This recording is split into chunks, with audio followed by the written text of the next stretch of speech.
This is Occupy Maine TV on Portland's Community Television Network. I'm Brian Leonard. Hi, I'm Bob Klotz. And I'm Regis Tremblay. In this edition, we'll cover an interview Bob Klotz had with a leading environmentalist. Brian Leonard will discuss the eviction of the occupiers in Lincoln Park and the future of the Occupy movement. And I will comment on the underlying reasons for what is a global revolution and why the Occupy movement is here to stay.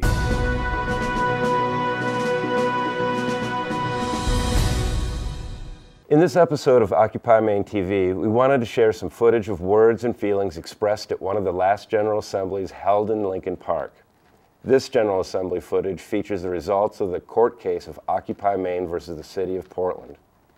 Attorney John Branson announces the results of the decisions, and we hear some of the reactions and ideas of action considered before the upcoming eviction. Here is Attorney John Branson. Most of you already know we received a decision from the court today on Occupy Maine's motion for a preliminary injunction. That was our request that we be permitted to continue the encampment in Lincoln Park while our lawsuit is pending. We lost. The judge denied the request for an injunction, but we won a couple of significant victories. One issue before the court was whether what is going on in Lincoln Park is even a political protest at all. The city took the position that folks were simply camping, eating, sleeping, trespassing, and that they were not engaged in any political demonstration or expressive conduct that they could decipher. And they had affidavits from police officers to try to prove that point. They hadn't seen us continuously marching around handing out leaflets or holding signs. Much too cynical a view of the First Amendment to get past this judge.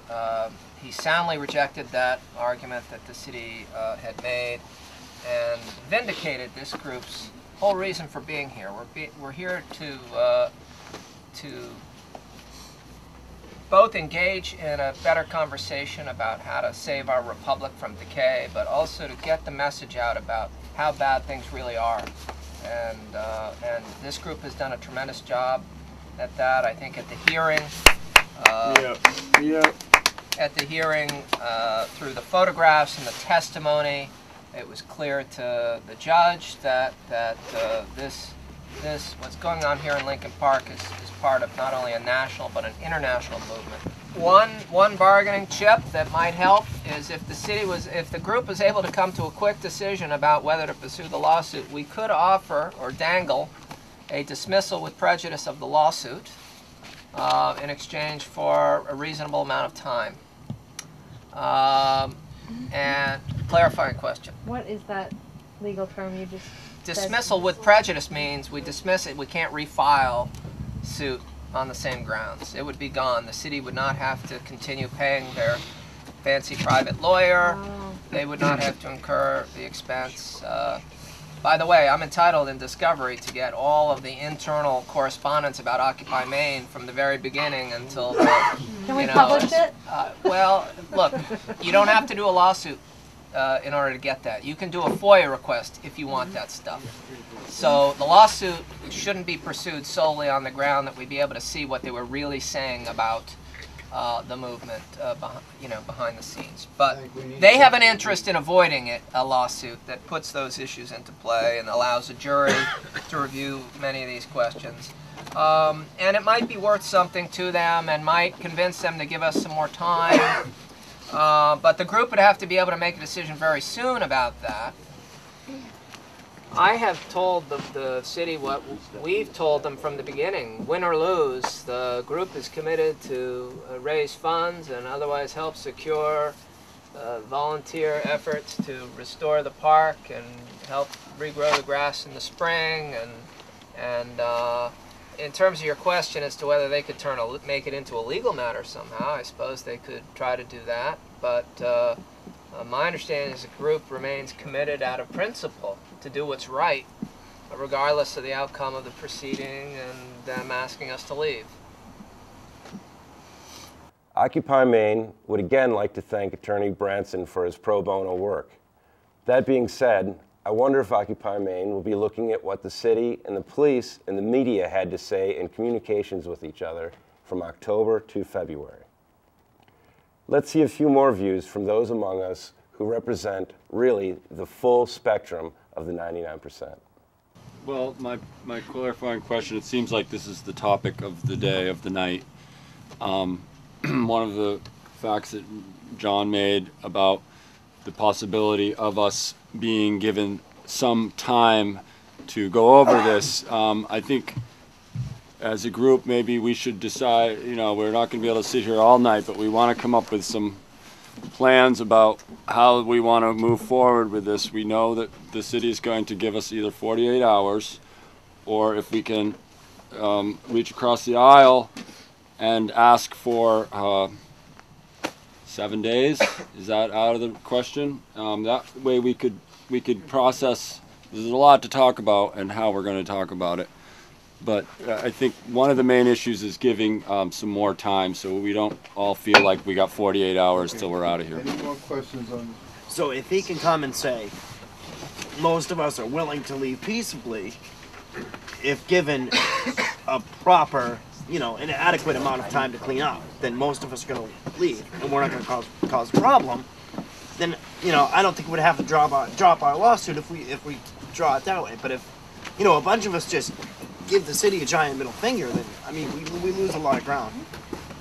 And they can come in with billy clubs and, you know. I mean, if we got to look back to the beginning of this, and this was never about taking the park, like, for an indefinite period of time. This is about drawing attention to necessary issues. We've done that. It's in the national mind. It's in the local mind. We have accomplished our goal, people. So we don't need to squabble about a piece of park. And I'm a homeless person. I got nowhere to go when we come up. You know what I mean? But whatever. I mean, you know, that's not what it was about. It's not. I agree that there should be housing for homeless, of course, but that wasn't the major issue. It's one of many issues that we're facing. It's, you know, directly related to the, you know, that 1% controlling the wealth and, you know, shitting on the other 99%.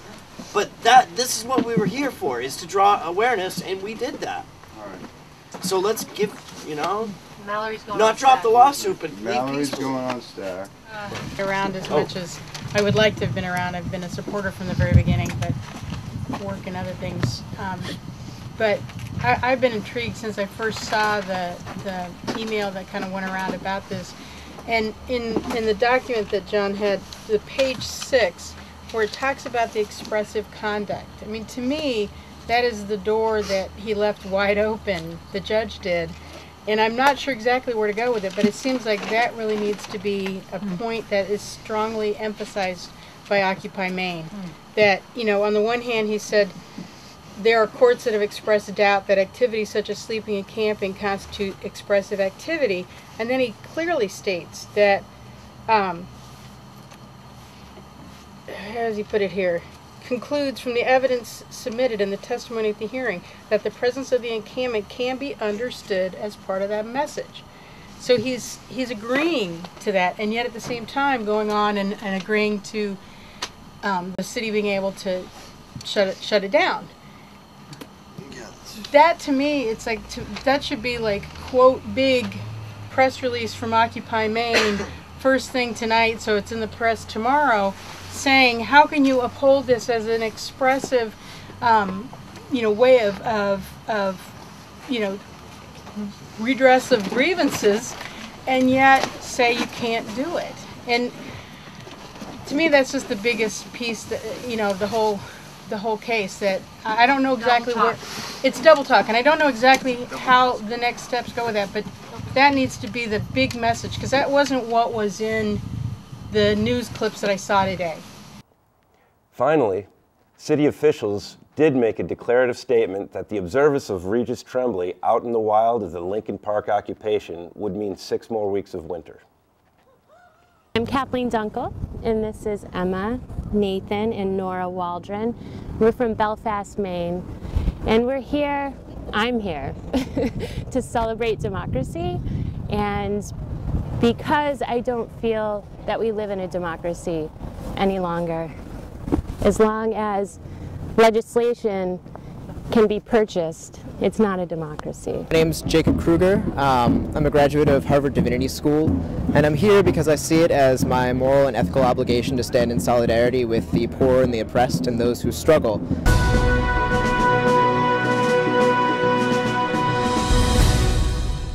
Hi, I'm Bob Klotz reporting on our environment. There are many that continue to deny the negative and destructive impacts on our environment, despite the strong evidence to the contrary. On all levels, from the individual to the global, our environment reveals dis-ease. For instance, though it might seem like a good thing, 53 degrees and a lack of snow in Maine in January is not normal. Mounds of snow and frigid temperatures in the winter are actually signs of a wellness when it comes to our environment. Clearly, the nuances of health, disease, and our incredible planet are far more complex than simple black and white statements of facts or anecdotes. There really is science. Denial is a common dynamic in the context of illness. However, there comes a time when movement beyond denial is necessary. Such movement often requires the assistance of skilled practitioners sensitive to the realities of a disease and denial. Bill McKibben is such an individual. As well-informed and informing as any clinician, Bill approaches the disease state of our environment with a mix of facts, motivation, and humor. A true healer on a planetary level, Bill's impact is, and his many accomplishments and acknowledgments are, impressive. For decades, Bill has continued to be an environmental leader and has been writing and talking and organizing and warning and challenging and motivating all of us. Through his work with 350.org, Bill has had numerous successes, most notably with his protests against the Keystone XL tar sands pipeline of recent. The details are available through numerous resources, but suffice it to say that Bill, 350.org, and other like-minded individuals have caught the attention of many in their pursuit of health for our planet. Bill continues his efforts in reminding all of us to attend to the complex responsibilities required to protect Mother Earth and our own health. And Bill supports the Occupy movement, seeing the undeniable link between the power of the 1% and the destruction of our planet. Bill recently spoke at the Westbrook Middle School as part of the University of New England's Center for Global Humanities Seminars. His talk, Report from the Front Lines of Climate Change, took place on January the 20th. As he comments, earlier in the day he participated in the Occupy the Courts event in Portland and observed the encampment. Fortunately, we had the opportunity to meet with Bill prior to his presentation. So Bill, thank you so much for taking the time. I know you're very busy. Good to be with you. Congratulations on your success with the Keystone XL tar sands pipeline. Well, you know, we only win at best temporary victories in this business. That's all environmentalists ever get. But it is good to see at least people beginning to stand up to the oil industry a bit. And what do you see as the next step? We can't stop global warming one pipeline at a time. We're going to have to really challenge the basic financial and political power of the fossil fuel industry. That's what's keeping us from making effective change. And so we'll be up on Capitol Hill, you know, even in the next couple of weeks. We're going to have big demonstrations trying to call attention to the fact that these guys have rigged this game. And you have an event on January the 24th. 24th will be 500 people in referee shirts out there blowing the whistle on Congress on the fact that they take money from companies and then vote on their interests, which is just plain wrong. Pretty much every state in the union almost has a politician who's on the take and needs to be called out on it. I think that this pipeline will, and many others, will come back in some form or another unless we really change the structure of our energy system. And to do that, we have to break the power of the fossil fuel industry. Huge, huge challenge. They're obviously not going to just roll over and say, oh. They have, I'm no theologian, but they have more money than God, you know, and they are willing to use it. What would you say relative to this, the nonviolent protests and so forth, that you've learned, having been arrested in D.C. and having the big event in D.C. In the past? What have you learned about? The only thing that, you know, if we're going to take on the wealth of the most profitable industry on earth, we're going to have to find other currencies to work in. We're never going to have as much money. So those other currencies are passion and spirit and creativity, and sometimes they're our bodies, you know. And that's what we got to use what we got. Realizing that this is a severe oversimplification, is there one action that you recommend that all of us could take to speak to these challenges? Well, organize, you know. We need to, there's nothing we can do in our own homes or lives that will really reverse climate change. It's going to have to be systemic and political. Right. And we're going to have to take on the power of the fossil fuel industry and the fact that they're allowed to pour their waste into the atmosphere for free. Mm-hmm. It's not fair, and it needs to end. One of the things that I advocate is referring to it as our environment versus the environment, because it just seems to reinforce this disconnect. Yeah, that's a good point. Yeah, and I mean, the work your organization, 350.org, is trying to make sort of those fundamental connections that offset that disconnect. Could you speak a little bit about 350.org? Sure. 350.org's the draws its odd name from what scientists tell us is the most carbon we can safely have in the atmosphere, 350 parts per million, a figure we're already well past, unfortunately. And where do we think we are now? We're 392 parts per million and rising. We've organized in every country on Earth but North Korea. We've got the first big global grassroots climate change campaign. A little tough getting into North Korea. Yeah, North Korea's a little tough. It's very beautiful to see people all over the world coming together, and it's very, very difficult because the challenges are the same every place. The power of that money to drag you down. It must be frustrating when confronting the climate deniers and the machine. For those of us who can feel defeated around it at times, the words of advice, and again, organize, I heard. But well, the only thing, I mean, I've been doing this a long time. I wrote the first book about climate change 23 years ago. You got to, the only antidote to despair is deep engagement. You know, if you're fighting, you're doing what you can. And you were selected by Utne magazine in 2010 as one of the 25 visionaries who are changing the world. Do you find yourself challenged as a leader in this regard? I spent half my life the last few years in airplanes. I'm spewing a lot of carbon up. When I'm at home, I'm pretty carbon neutral, but not in my life as an organizer. And I guess I have to hope that we accomplish at least enough good to offset the damage I'm doing. Yeah. Yeah. We'll see. Just curious what your take is on the Occupy movement and how it relates or doesn't relate. It's been one of the great happinesses of the last while. I think I spoke at 9 different Occupy encampments in the course of the last few months. Wonderful. I got down to Zuccotti Park right at the beginning and got to speak through the big human microphone, and one of the things that I just said to people was, thank you. It's about time. Wall Street's been occupying the atmosphere for the last quarter century. It's time we return the favor. Yeah. So it was really good to drive by the Occupy Portland encampment there and see everybody still hard at work even in the middle of the winter. Excellent stuff. Well, it was fun to be on the steps of the courthouse today and just talking with people about exactly that. That's what we need. It was a true pleasure to meet with and hear Bill, and you can too by going to the link of his full speech at the University of New England. The next phase of 350.org's Blow the Whistle event is coming up. Be sure to contact 350.org to express your interest and contact me as we coordinate activities in Maine. Justice Thomas Warren ruled on February 1st that Occupy Maine had failed to meet city requirements for health and safety in the park, after which the city immediately issued an order for the encampment to be evacuated. In the minds of many who have complained about the so-called homeless vagrants and the eyesore they created, they will claim victory. But for them and for those who have anonymously attacked us as unpatriotic, lazy, unemployed bums, they are in for a big surprise. The 99% are mostly employed, tax-paying, civic-minded, honest people who have woken up to the truth.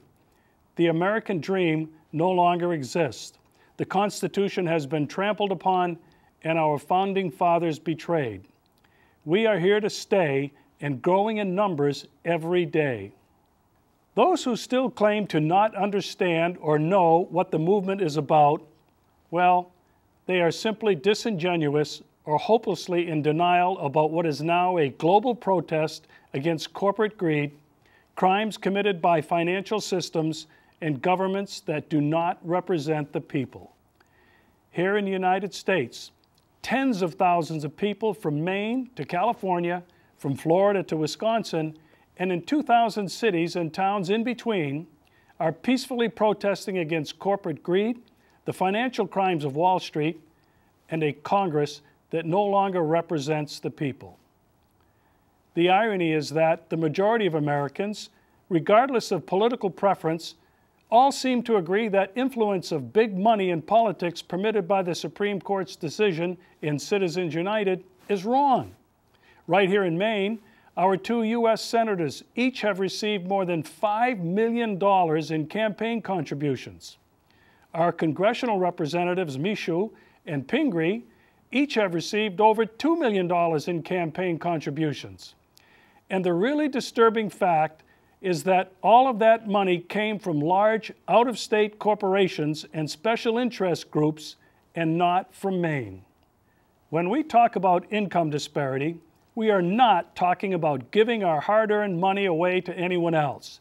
This isn't about sharing the wealth.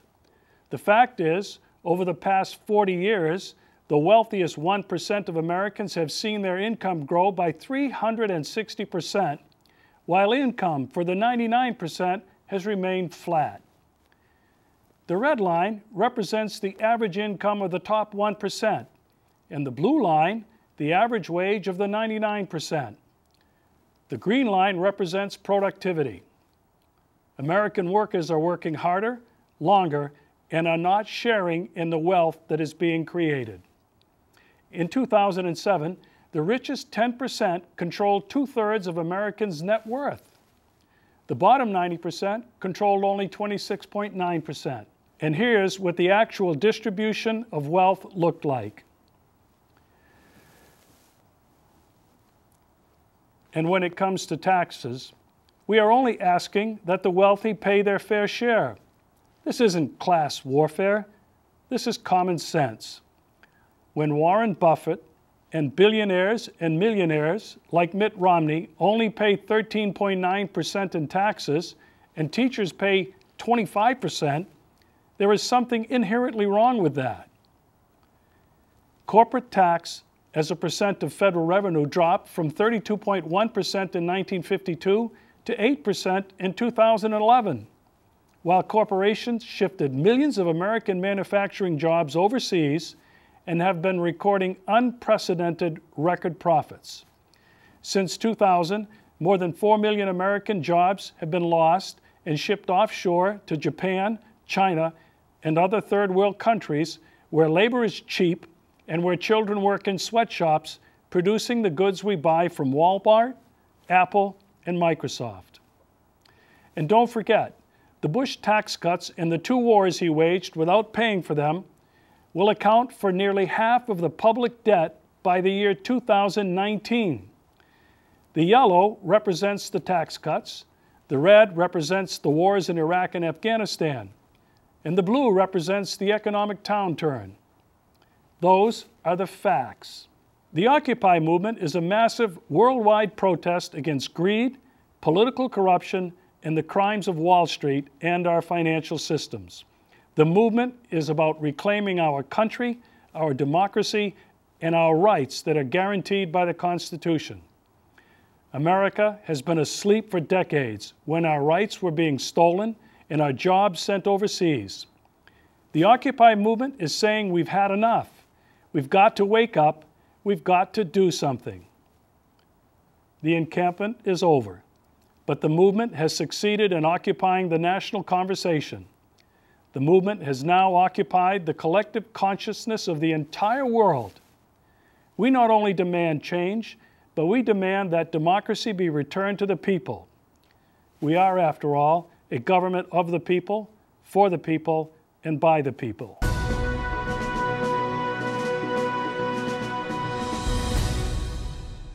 Occupy Maine TV is a brand new kind of citizens media perhaps the first of its kind in the country. Our goal is to bring you news and commentary about the Occupy movement you won't find elsewhere in a contemporary and professional way.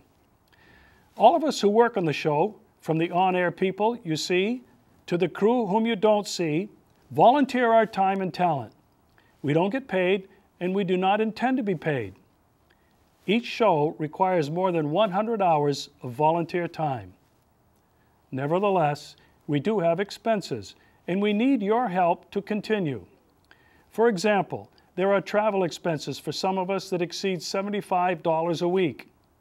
We sign out loaner field cameras from CTN5, but we have to purchase videotapes to record shows and capture Occupy events and direct action.